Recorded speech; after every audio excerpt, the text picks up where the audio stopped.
Deve ter aqueles, né, que chamam fake news, que ficam jogando isso pra cima do time pra poder atingir, mas não vai atingir não. Porque eu não vejo isso, tá ligado? Sou tricolor de coração, sou do clube tantas vezes campeão. Fascina pela sua disciplina, o Fluminense me domina. Eu tenho amor ao tricolor, salve o querido pavilhão das três cores que traduzem tradição, a paz, a esperança e o vigor, unido e forte pelo esporte. Eu sou tricolor, vence o Fluminense com verde da esperança, pois quem espera sempre alcança. Clube que orgulha o Brasil, retumbante de glórias e vitórias mil. Sou tricolor de coração, sou do clube tantas vezes campeão. Fascina pela sua disciplina, o Fluminense me domina. Eu tenho amor ao tricolor, salve o querido pavilhão das três cores que traduzem tradição, a paz, a esperança e o vigor, unido e forte pelo esporte. Eu sou tricolor, vence o Fluminense com sangue do encarnado, com amor e com vigor, faz a torcida querida vibrar com emoção, o tricampeão.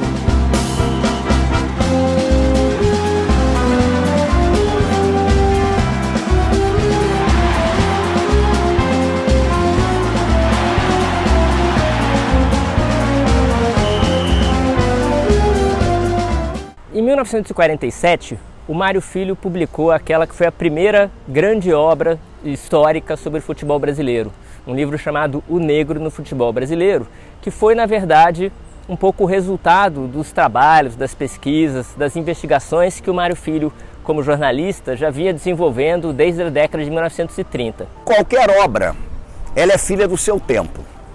Então é necessário contextualizar a produção do negro no futebol brasileiro. Primeiro mérito absoluto do livro é fazer um livro sobre futebol no momento em que eu acho que ninguém pensava nisso. A literatura brasileira sobre futebol, ela continua sendo, a meu ver, muito tímida diante da relevância absoluta que o futebol tem. Talvez seja a grande obra do futebol brasileiro a nível de repercussão. Não estou nem dizendo que é a melhor ou a pior, a mais bem escrita, até porque isso vai variar de contexto histórico, né? A gente fala de um livro publicado nos anos 40 para um outro publicado no século XXI, tem diferenças de cenário, de escrita, de produção. Mas eu, mais do que uma obra literária, eu vejo como uma fonte histórica, né? O problema é que muita gente, tanto no âmbito do jornalismo como no âmbito acadêmico, durante muito tempo, e muitos até hoje, usa o negro no futebol brasileiro como uma bíblia, né? É uma bíblia que você vai lá, você vai pegar, você vai referendar tudo que está ali, sem uma análise crítica, a priori, do que tem que ser feito daquilo ali. Com esse livro de 47, o Mário Filho marcou uma leitura muito influente, muito importante sobre a história do futebol, que se fez hegemônica até tempos muito recentes. O Mário Filho está escrevendo num momento em que nem havia um certo distanciamento para você fazer uma reflexão mais profunda sobre o que é o futebol brasileiro. E o negro no futebol brasileiro acaba criando uma série de mitos, evidentemente. Os escritos do Mário Filho, infelizmente, têm uma interpretação um tanto quanto equivocada em relação ao que o Fluminense trouxe de benefício para essa população afrodescendente, né? Porque uma vez que eles aceitam, que o Fluminense aceita o jogador de futebol negro, ele já vai incluindo dentro do sistema futebolístico. E esse livro, se ele não é um marco inicial, ele é uma espécie de consolidação dessa história errônea de que o Fluminense ele tem uma conexão maior do que os outros setores, do que os outros espaços com o racismo ou com a racialização da sociedade. O Fluminense ele replicava exatamente aquilo que acontecia na época. Um livro clássico que recomendo a leitura, mas entendendo que é um livro que é escrito há quase 80 anos, que é O Negro no Futebol Brasileiro, do Mário Filho. Não à toa prefaciado pelo Gilberto Freire, E não à toa que nos leva a tentar entender essa sociedade por essa dinâmica, né? E que, portanto, o racismo que existe, ou as manifestações racistas que existem, são expressões o quê? De um mal brasileiro. Então, apesar dos méritos do negro no futebol brasileiro, a gente precisa dimensionar o livro do Mário Filho em sua época, registrar a importância que ele teve, registrar que é uma base realmente para que você reflita sobre os dilemas do futebol brasileiro, mas não é uma verdade cristalizada. Ele está aí para ser debatido, elogiado e contestado também. O negro futebol brasileiro, por mais que tragam questões sócio-históricas, é meio que um romance histórico que o Mário Filho escreve ali. E ele não tem a preocupação de um historiador, de um pesquisador, de referendar o que ele está falando em fontes ou algo do tipo. Não é a preocupação dele. E não estou nem dizendo que tinha que ser. O problema é quando a gente hoje referenda aquilo que ele não teve preocupação de referendar como a verdade sobre determinados fatos. A isso que traz preocupações. É um livro que tem que ser lido, mas tem que ser lido primeiro à luz da época que ele foi escrito, na verdade, ele foi publicado na segunda metade dos anos 40, mas ele foi escrito no início dos anos 40.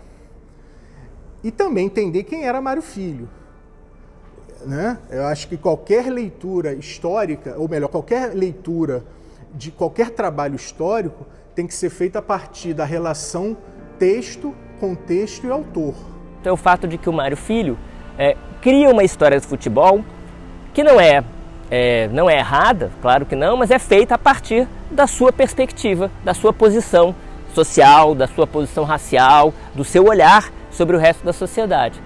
Por isso, o livro O Negro no Futebol Brasileiro, na prática, é um livro sobre o modo pelo qual os brancos, os que patrocinavam o futebol de início, teriam aceito a presença negra ao longo do tempo, até fazer essa presença virar completamente parte do futebol brasileiro já na década de 30 e 40. Tanto Mário Filho quanto Gilberto Freire e outros, que a gente podia citar uma série de intelectuais brasileiros que inclusive hoje na nossa universidade são tidos como clássicos, eles contam a história a partir do seu lugar de fala. Sempre se fala de um determinado lugar a partir de uma determinada experiência. Então, para esses corpos brancos de elite, o racismo era brando, como vai dizer o Gilberto Freire. E indo agora para o campo do futebol, o próprio Mário Filho, ao falar do futebol, ele não vai tratar da questão do racismo tal como, evidentemente, um corpo negro pudesse dizer, com todas as letras, aquilo que ele sofre. O livro O Negro no Futebol Brasileiro foi escrito por um homem branco. Para mim, a discussão já poderia parar aqui. Que o Mário Filho era um homem branco, da classe média brasileira, e que ele não tinha uma visão, por exemplo, que o Cartola poderia oferecer do Fluminense. Então, assim, foram muitas pessoas brancas construindo a história e se negando a entender a realidade de uma forma mais crítica. Então, o Brasil vivia a eugenia, vivia o higienismo ali, tudo misturado, né, naquela fase ali. Mesmo aquilo que tem a ver com os negros, passou a ter valor na mão do branco como se fosse uma coisa genuinamente deles. Na verdade, todo mundo pode estudar todo mundo, mas existe duas coisas que são discutidas hoje em dia, que uma que se discute muito, mas com um conceito errado, que é o lugar de fala, e o outro que é o protagonismo de fala. Nós temos o nosso lugar de fala, nós estamos aqui para falar.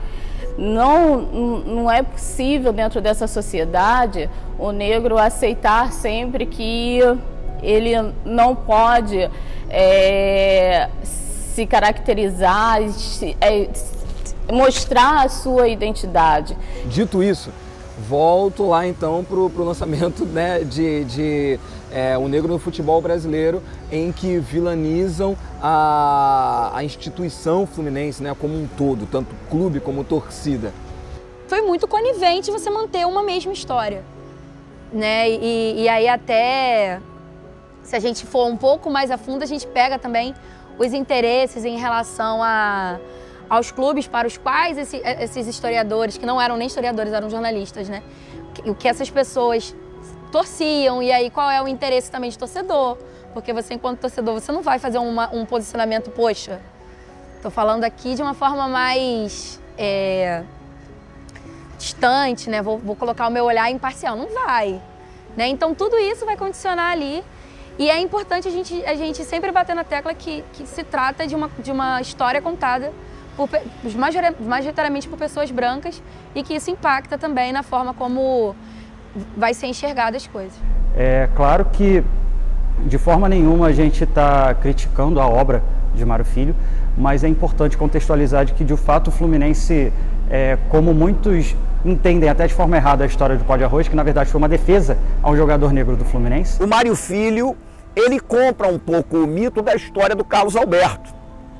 E a versão do Mário Filho acaba sendo a única, que o Carlos Alberto botava pó de arroz, porque o Carlos Alberto queria, né, parecer que era branco, por conta da questão do Fluminense. Agora, tem coisas curiosas, por exemplo, o Carlos Alberto, ele já usava o pó de arroz antes mesmo de ir para o Fluminense. O viés implícito, quando eu penso aqui, tentando associar com o futebol e com o Fluminense, eu vou me lembrar logo do pó de arroz, né? Logo que surgiu essa associação, foi uma associação implícita, porque tem várias histórias do futebol que as pessoas conectam com, né, o Fluminense ser um clube racista ou reproduzir o racismo, deixar isso abertamente, como se ele tivesse criado isso no futebol.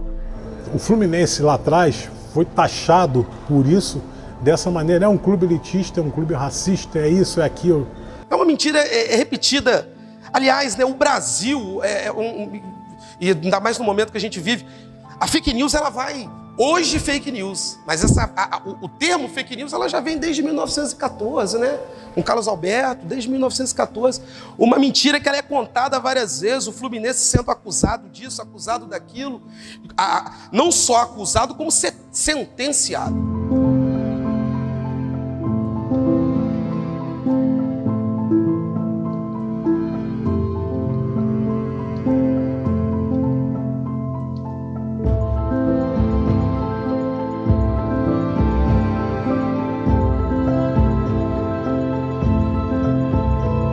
A gente precisa falar de imprensa, não tem jeito. Mário Filho aí, talvez um dos patronos da nossa imprensa, dá nome ao Maracanã, enfim. E era um cara que não era fluminense, né? Então acho que isso é muito importante a gente deixar claro.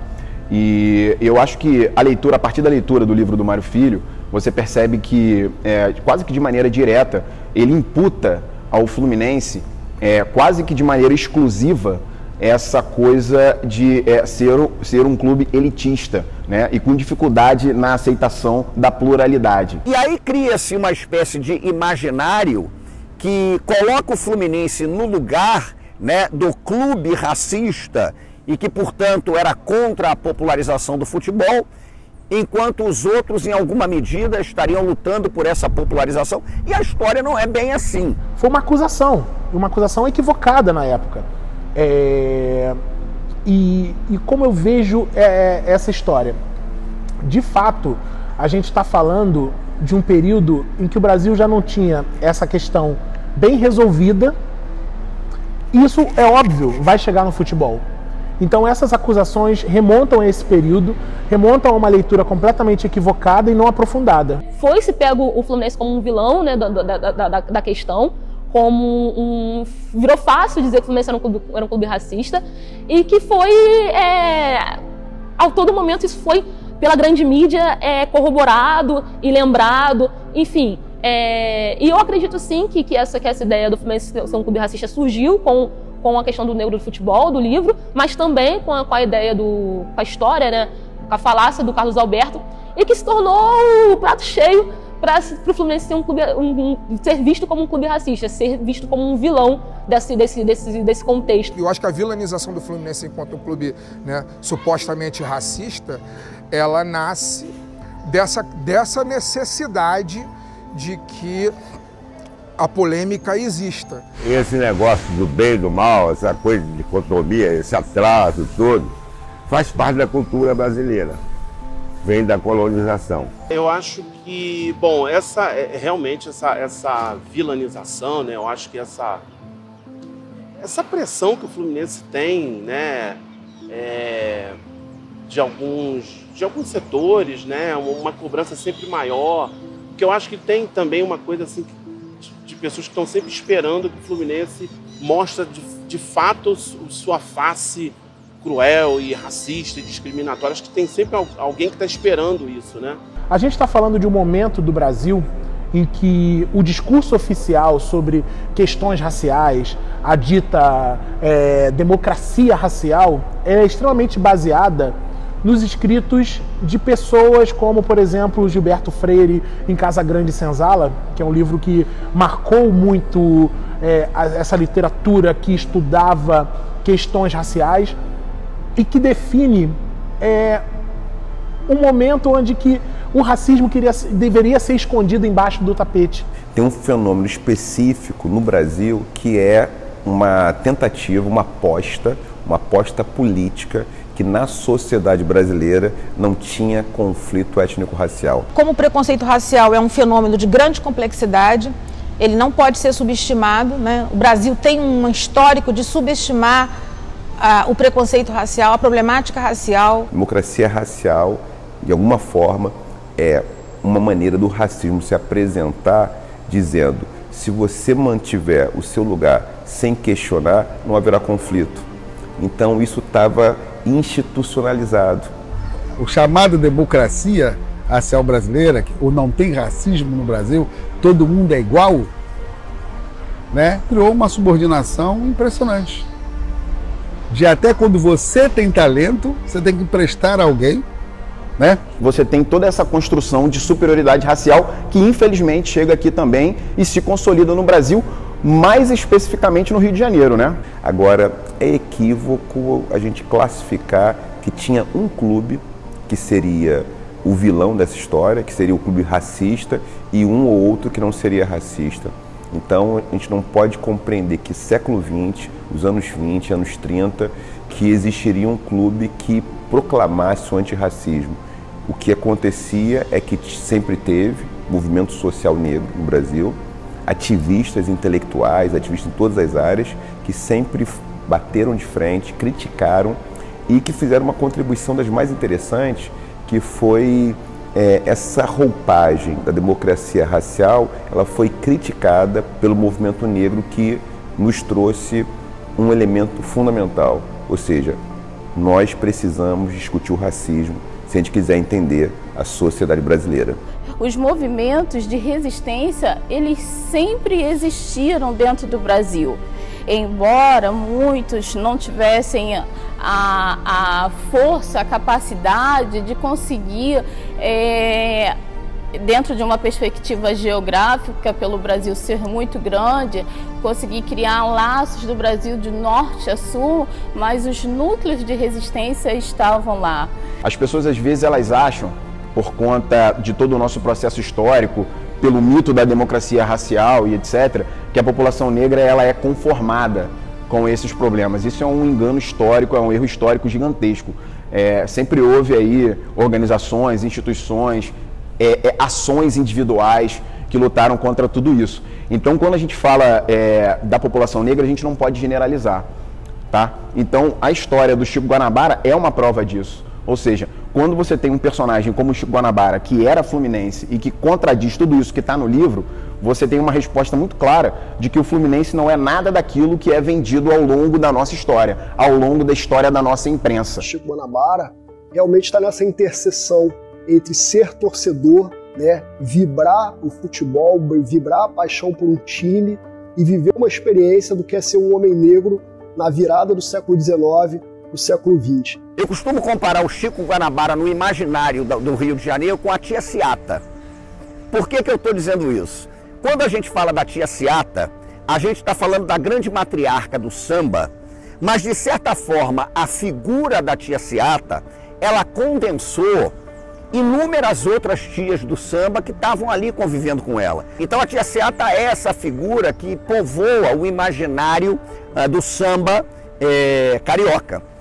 O Chico Guanabara, de certa maneira, ele representa aquela figura icônica que marca a transição entre, a meu ver, o espectador e o torcedor de futebol. Porque o que a gente tem como relato, o próprio Coelho Neto, o Mário Filho... A gente tem um contato com ele através, basicamente, de duas literaturas, duas alegorias, né? O Mário Filho, e o Coelho Neto. E a gente tem um contraponto, né, entre as duas visões. Quando a gente pega Mário Filho falando da figura de Chico Guanabara, ele acabava de uma forma folclórica, mas tendendo para o lado negativo. Então o Mário Filho, quando analisa o Chico Guanabara, ele analisa sob esse pedestal. Ele analisa de cima. Ele não olha no olho do Chico Guanabara, metaforicamente falando. Ele olha de cima. E quando ele olha de cima, não é o lugar de fala que ele tem.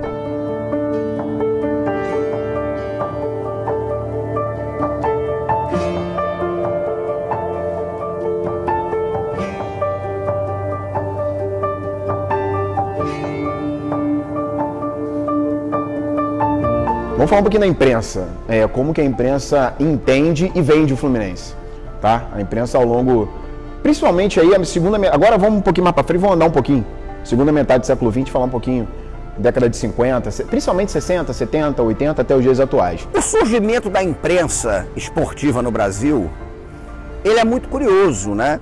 O Mário Filho talvez tenha sido, digamos, um pioneiro nesse processo. Eu sempre falo nas minhas aulas de história, que a história não é parada, ela é dinâmica, né?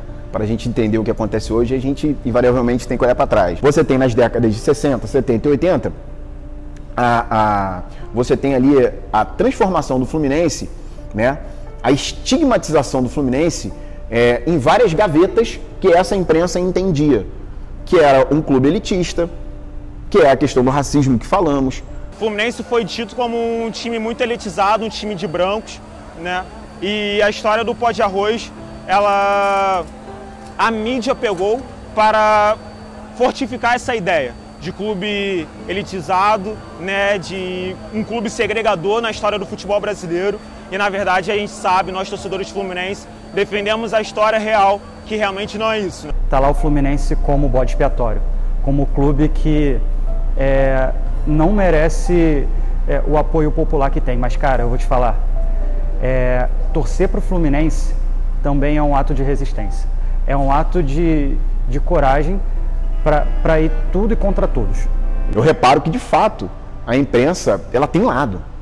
Eu reparo que a imprensa, de fato, ela replica a arquibancada. E durante muito tempo, a formação do jornalista esportivo, ela não foi dissociada do torcedor.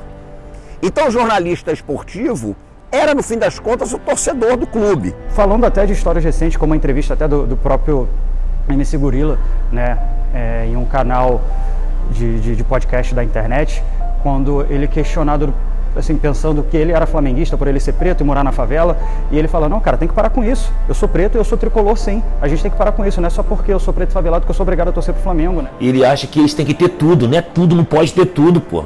Eles me queriam como flamenguista, mas não é. Sou tricolor por causa do meu pai, né? Falecido Amaro, conhecido como Maroca na roupa suja.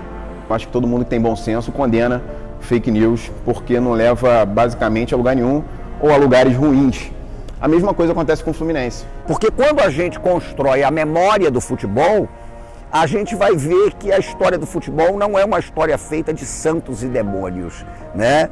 É uma história feita do santo e do demônio que, em geral, estão convivendo, vestindo a mesma camisa. Eu sou o santo e eu sou o demônio. E os clubes são assim, são complexos, são contraditórios e tal. E as torcidas vão se estruturando assim, né?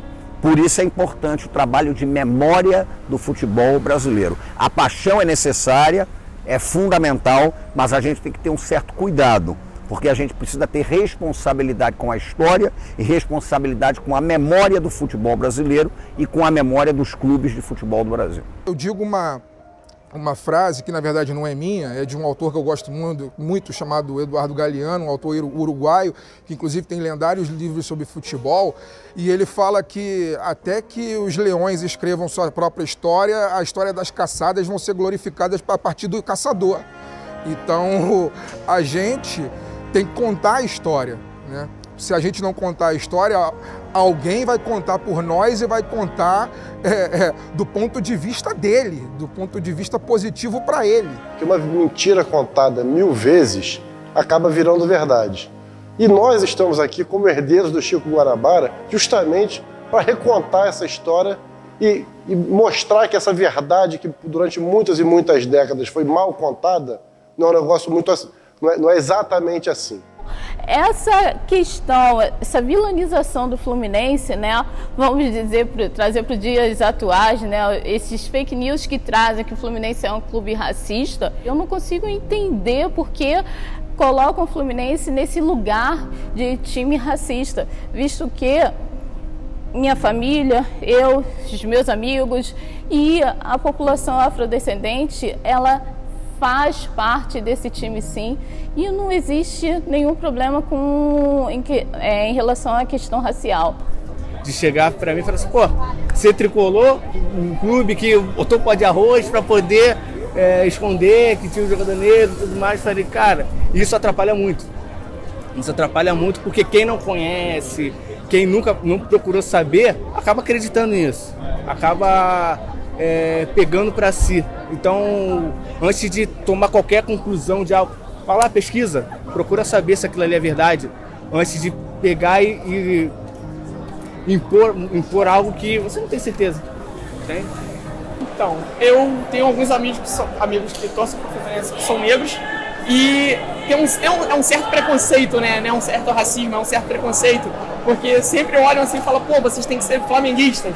E eu falo, pô, nada a ver, cara. Já fui bastante questionado.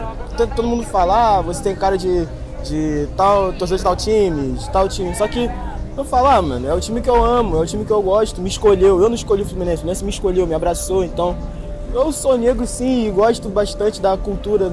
E sou torcedor do Fluminense com maior amor, maior orgulho. Não vejo nenhum problema nisso. E quem não gostar, eu não posso fazer nada. Sou eu, cada um tem sua opinião, cada um tem sua divergência. Acontece, mas o bom é respeitar. Eu respeito a opinião dos outros, eles respeitam as minhas e tá tudo certo. O amor pelo Fluminense, ele vai independente da tua cor, religião, sabe? Até porque o Fluminense é um time de todos. Não tem o que falar, tá ligado? O Fluminense é vida, cara. Eu quero morrer, nascer tricolor de novo, porque não tem jeito, mano. Isso aqui é foda. É nosso vice, né, mano? O Fluminense é o nosso vice, não tem jeito. Eu acho que torcer pro Fluminense não tem cor, não tem gênero. Eu acho que, como todos falam, nós somos o time de todos, somos a torcida de todos também. Então, independente de cor, de gênero também, já complementando, o que importa é a paixão pelo Fluminense, o que importa é as loucuras que a gente faz, o que importa é o que esse clube proporciona pra gente, entendeu? Então isso aí é diferenciado demais. Pô, a gente se emociona porque o Fluminense é surreal. O Fluminense é surreal mesmo. Essa relação vem desde os berços, o meu pai é tricolor, praticamente minha família é tricolor toda, né? Aí essa relação vem desde os berços.